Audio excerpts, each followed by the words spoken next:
Anikal is witnessing the beginning of a massive, indefinite lorry strike. According to State Lorry Owners Association President Shanmugappa, nearly 40,000 vehicles were supposed to operate statewide, but only 10% are on the road. The directive is to halt vehicle movement across India.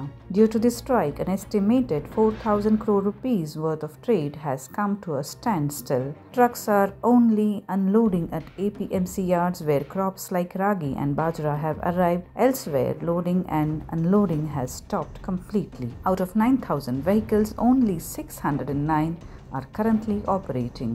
The association has demanded a reduction in diesel prices and the removal of highway border checkposts. A meeting has been called by the state's transport minister to address the situation. A decision on continuing the strike will be taken based on that discussion. 101% ನಿರ್ರಾಜ್ಯಗಳಿಂದ ಯಾವುದೇ lorry ಕರ್ನಾಟಕದಲ್ಲಿ ಬಂದಿಲ್ಲ. ಕೆಲವು ಗಾಡಿಗಳು ಮಾತ್ರ, ಒಂದು 10% ಗಾಡಿಗಳು ಮಾತ್ರ ನಿಂತಿರೋ ಗಾಡಿಗಳು ಅಲ್ಲೆಲ್ಲಿ ಹೋಗ್ತಾ ಇದ್ದಾವೆ. ರಾತ್ರಿಯಿಂದ ಇವಾಗ ಈ ಅತ್ತಿಪಲ್ಲಿ ಟೋಲಲ್ಲಿ ನಾವು ಎನ್ಕ್ವೈರಿ ಮಾಡಿದ್ರೆ ಬರೀ 460 ಗಾಡಿ ಬಂದಿದೆ. 9,000 ಗಾಡಿ ಮೇಲೆ ಹೋಗ್ಬೇಕು, ನೀವು ಎನ್ಕ್ವೈರಿ ಮಾಡ್ಕೋಬೋದು. ಕೆಲವು ಗಾಡಿ ಓಡ್ತಾ ಇದೆ, ಇಲ್ಲ ಅಂತ ಹೇಳಿಲ್ಲ. APMCದು ಸುಮಾರು ನೆನೆ ಲೋಡ್ ಮಾಡಿಬಿಟ್ಟಿದ್ದಾರೆ. ಅದನ್ನು ರಿಕ್ವೆಸ್ಟ್ ಮಾಡಿದ ಕಾರಣ ಅವ್ರವ್ರು ಬಂದು ಅನ್ಲೋಡ್ ಮಾಡ್ತಿಂತ ಅದೇ ಲಾರಿ ಮಾಲೀಕರು ಅನ್ಲೋಡ್ ಮಾಡಿಬಿಟ್ಟು ಅವ್ರವ್ರ ಮನೆಗೆ ನಿಲ್ಸ್ಕೊಂಡ್ಬಿಡ್ತಾರೆ. ಸುಮಾರು 4,000 ಕೋಟಿ ಮೇಗ ವಹಿವಾಟ ತೊಂದರೆ ಆಗ್ತಾ ಇದೆ ನಮ್ಮ ಸ್ಟೇಟ್ ಗೌರ್ಮೆಂಟ್ಗೆ. ಅದು ಗಮನದಲ್ಲಿ ಅವ್ರು ತಗೋಬೇಕು. ಸಿದ್ದರಾಮಯ್ಯ ಅವರು 6 ವರ್ಷ ಮುಂದೆ ನಮಗೆ ಹೆಂಗೆ ಡೀಸೆಲ್ ಬೆಲೆ ₹3.50 ಕಡಿಮೆ ಮಾಡಿ ₹4 ಮಾಡಿದ್ರು, ಇವಾಗ ಆಲ್ ಆಫ್ ದ ಸಡನ್ಲಿ ₹5 ಜಾಸ್ತಿ ಮಾಡಿಬಿಟ್ರೆ ಯಾವ ಥರ?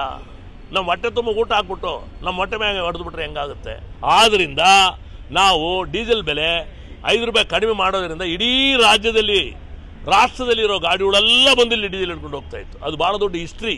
ಯಾಕಂದರೆ ಕರ್ನಾಟಕದಲ್ಲಿ ಎಂಟೈರ್ ಕಂಟ್ರಿನಲ್ಲಿ ಒಂದು 2-3 ಸ್ಟೇಟ್ ಬಿಟ್ಟರೆ ಕಡಿಮೆ ಇತ್ತು. ಈಗ ಆಲ್ ಆಫ್ ದ ಸಡನ್ಲಿ ಜಾಸ್ತಿ ಮಾಡಿರೋದು ನಾವು ಭಾಳ ದೊಡ್ಡ ನೋವಾಗುತ್ತೆ. ನಾವು ಸಾಯೋದ ಬದುಕೋದು ಎಂಬ ಪರಿಸ್ಥಿತಿ ಆಗಿದೆ. ಅದರಿಂದ ಡೀಸೆಲ್ ಬೆಲೆ ಕೂಡಲೇ ಅವರು ವಾಪಸ್ ತಗೋಬೇಕು.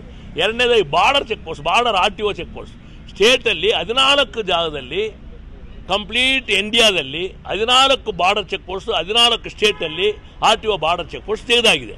ಈಗ ಆಂಧ್ರದಲ್ಲಿ ತೆಗೆದಾಗಿದೆ. ಈಗ ಇವತ್ತು ಮಧ್ಯರಾತ್ರಿಯಿಂದ ಮಹಾರಾಷ್ಟ್ರ ಬಾರ್ಡರಲ್ಲಿ ಬಾರ್ಡರ್ RTO ಚೆಕ್ ಪೋಸ್ಟ್ ತೆಗೆದುಬಿಡ್ತಾರೆ. ಹಂಗಿರುವಾಗ ನಮ್ಮ ಬಾರ್ಡರ್ ಚೆಕ್ ಪೋಸ್ಟ್ ಯಾಕೆ? ಇಷ್ಟನ್ನು ನಾವು ಕೇಳಿದ್ವಿ, ಡಿಮಾಂಡ್ ಇಟ್ಟಿದ್ದೀವಿ. ಆದರೆ ಇದು ಒಳ್ಳೆಯ ಅವಕಾಶ. ಬಾರ್ಡರ್ ಚೆಕ್ ಪೋಸ್ಟ್ ನಿರ್ರಾಜ್ಯದಲ್ಲಿ ಇರುವಾಗ ಕರ್ನಾಟಕದಲ್ಲಿ ಬಾರ್ಡರ್ ಚೆಕ್ ಪೋಸ್ಟ್ ಯಾಕೆ? ಆದರೆ ಡಿಜಿಟಲ್ ಆಗೋಗ್ಬಿಟ್ಟಿದೆ, ಲೈಸೆನ್ಸ್ ಡಿಜಿಟಲ್ ಆಗಿದೆ, ಪರ್ಮಿಟ್ ಡಿಜಿಟಲ್ ಆಗಿದೆ, ಟ್ಯಾಕ್ಸ್ ಡಿಜಿಟಲ್ ಆಗಿರುವಾಗ ಯಾಕೆ ಬೇಕಿದು? ಕೂಡಲೇ ತೆಗಿಬೇಕು ಅಂತ ನಾವು ಕಳಕಳೆ ರಾಮಲಿಂಗಾರೆಡ್ಡಿ ಅವ್ರನ್ನ ಮನವಿ ಮಾಡ್ತೀವಿ. ಮೂರನೇದಾಗಿ 18 ಜಾಗದಲ್ಲಿ ಬಣ್ಣ ಬಳಿದುಬಿಟ್ಟು ಕಾಂಗ್ರೆಸ್ ಈ ಗೌರ್ಮೆಂಟ್ನವರು 2 ವರ್ಷ ಆಗಿ ಸುಂಕ ಕಲೆಕ್ಟ್ ಮಾಡ್ತಾ ಇದ್ದಾರೆ. ಇದು ಯಾವ ಥರ ನ್ಯಾಯ ನಮ್ಗೆ ಅರ್ಥ ಆಗ್ತಾ ಇಲ್ಲ. ಆಯಿತು, ಕಲೆಕ್ಟ್ ಮಾಡಿದ್ದಾಯಿತು, ಅಲ್ಲಿ ವಸೂಲಿ ಆಯಿತು. ದಯವಿಟ್ಟು ಕೂಡಲೇ ನಾಳೆ ಅದರಿಂದ ಆಚೆ ಬರಬೇಕು. ಇಲ್ಲದೋ ರೈತರಿಗೆ ಎಲ್ಲರಿಗೂ ಭಾಳ ದೊಡ್ಡ ತೊಂದರೆ ಆಗ್ತಾ ಇದೆ. ಕೂಡಲೇ ಇದನ್ನು ಸರ್ಕಾರ ತೀರ್ಮಾನ ಮಾಡಬೇಕು. ಇವತ್ತು 1:30 ರಾಮಲಿಂಗಾರೆಡ್ಡಿ ಅವರು ಕರೆದಿದ್ದಾರೆ. ಅವ್ರ ಹತ್ರ ಮಾತುಕತೆ ನಡೆಸ್ತೀವಿ. ಅವ್ರ ಹತ್ರ ಸರಿಯಾದ ರೀತಿಯಲ್ಲಿ ನಮ್ಮದು 5 ಬೇಡಿಕೆ ಒಪ್ಕೊಂಡ್ರೆ ಕೂಡಲೇ ನಾವು ಅದ್ರ ಬಗ್ಗೆ ಚರ್ಚೆ ಮಾಡಿ ಹಿಂದೆ ಪಡೆಯೋದ ಬಗ್ಗೆ ಚರ್ಚೆ ಮಾಡ್ತೀವಿ. ಯಾರ್ದು ಬೆಂಬಲ ಕೊಟ್ಟಿಲ್ಲ ಸರಿಯಾಗಿ? ಕೆಲವು ಅಸೋಸಿಯೇಷನ್ ಲಾರಿ ಇಲ್ಲ, ಅವ್ರಿಗೆ ಕೆಲಸ ಇಲ್ಲ, ಸುಮ್ಮನೆ ಏನೋ ಒಂದು ಹೇಳ್ತಾರೆ. ನೀವು ನೋಡ್ಕೊಳ್ಳಿ, ನೀವು ಜಸ್ಟಿಫೈ ಏನಂತ ನೀವೇ ನೋಡಿ, ಬೇಡ ಅಂತ ಹೇಳಿ. ಇವತ್ತು ಒಂದಿನ ಗಾಡಿ 20% ಅಡ್ಡಾಡ್ಬೋದು, ನಾಳಿಂದ ಗಾಡಿ ಉಳಿಯೋದು ಬರೋಲ್ಲ. ನಾವು ಇದರಲ್ಲಿ ಕಾಂಪಿಟೇಷನ್ ಮಾಡ್ತಾ ಇಲ್ಲ. ಅವ್ರವ್ರ ತೊಂದರೆಗೆ ಅವ್ರವ್ರ ಮನೆ ಹತ್ರ ಗಾಡಿ ನಿಲ್ಸ್ಕೊಳ್ತಾರೆ. ಇದ್ರಲ್ಲಿ ನಮ್ದೇನಿದೆ? ಬೇಕಂತೆ ಅವರು ಲಾರಿಯವ್ರಿಗೆ ಎಗರೆಸ್ಟ್ ಆಗಿ ಮಾತಾಡ್ಕೊಂಡು ಅವ್ನು ಬದುಕಬೇಕಾ ಬೇಡವಾ? ಒಂದು ಲಾರಿ ಅಸೋಸಿಯೇಷನ್ ಅಂತ ಹೇಳಿದ್ರೆ, ಒಂದು ಮುಷ್ಕರ ಅಂತ ಹೇಳಿದ್ರೆ ಅದಕ್ಕೆ ಸಪೋರ್ಟ್ ಮಾಡ್ತಾರಾ, ವಿರೋಧ ಮಾಡ್ತಾರಾ? ಇವರೆಲ್ಲ ಲಾರಿಯವ್ರನ್ನ ಕಾಪಾಡೋರ ಇವರೆಲ್ಲ. ಆದ್ದರಿಂದ ಇದೇ ಗೋಳ್ದ ಅವ್ರದ್ದು ಯಾವಾಗನು. ಆದ್ದರಿಂದ ಅದ್ರ ಬಗ್ಗೆ ನಾವು ಚಿಂತೆ ಮಾಡಲ್ಲ. ನಮ್ದು ಹೋರಾಟ ಮುಂದೆ ಹೋಗ್ತಾ ಇರುತ್ತೆ. ಯಾರು ಬರಲಿ ಬರೆದೋರಲಿ ಅದ್ರ ಬಗ್ಗೆ ನಮ್ಮ ಲೆಕ್ಕನೇ ಇಲ್ಲ. ಇವತ್ತು ರಾಮಲಿಂಗಾರೆಡ್ಡಿ ನಿಮಗೆ ಭರವಸೆ ಕೊಟ್ಟರೆ ವಾಪಸ್? ಹೌದೌದು, ರಾಮಲಿಂಗಾರೆಡ್ಡಿ ಅವರು ಇವತ್ತು ಭರವಸೆ ಕೊಟ್ಟು ಹೇಳಿದ್ರೆ ನಾವು ರೆಡಿ ಇದ್ದೀವಿ. ಬರೆದು ಕೊಡಬೇಕು, ಗಿರಿದು ಕೊಡಬೇಕು ಅಂತ ಬಿಟ್ಟಲ್ಲ, ಸಬ್ಜೆಕ್ಟ್ ಇರಲಿ. ಆದರೆ ಅವರು ಒಂದು ಮಾತು ಹೇಳಿಬಿಟ್ರೆ ಅದರಿಂದ ನಡೀತಾರೆ. ಇಡೀ ರಾಜ್ಯದಲ್ಲಿ ರಾಮಲಿಂಗಾರೆಡ್ಡಿ ಅವರು ಹೇಳಿದ್ರೆ ಮುಗಿದೋಯ್ತು. ಅದರಿಂದ ಅವರು ಈ ಚರ್ಚೆ ಮಾಡಿ ಇದನ್ನು ಕೂಡಲೇ ಬೇಡಿಕೆನ ಈಡೇರಿಸ್ಬೋದು. ಭಾಳ ಈಸಿ ಸಬ್ಜೆಕ್ಟ್, ಇದೇನು ದೊಡ್ಡ ಇಶ್ಯೂ ಇಲ್ಲ. ಏನಿದೆ, ₹2 ಡೀಸೆಲ್ ಬೆಲೆ ಕಡಿಮೆ ಮಾಡಿಬಿಡಲಿ. ಅದೇ ಥರ ಬಾರ್ಡರ್ ಚೆಕ್ ಪೋಸ್ಟ್ ತೆಗೆದು ಒಂದೇ ದಿನ ತೆಗಿಬೋದು, ಟೈಮ್ ತೊಗೊಂಡು ತೆಗೆದುಬಿಡಲಿ ಅದನ್ನು. ಅದೇ ಥರ ಇಲ್ಲಿ 18 ಜಾಗ ಟೋಲ್ ಕಲೆಕ್ಟ್ ಮಾಡ್ತಾ ಇದ್ದಾರೆ ಅಂತೇಳಿ ಏನು ತೊಂದರೆ ಆಗುತ್ತೆ? ಅದರಿಂದ ದೊಡ್ಡ ಇಶ್ಯೂ ಏನಿಲ್ಲ ಇದರಲ್ಲಿ.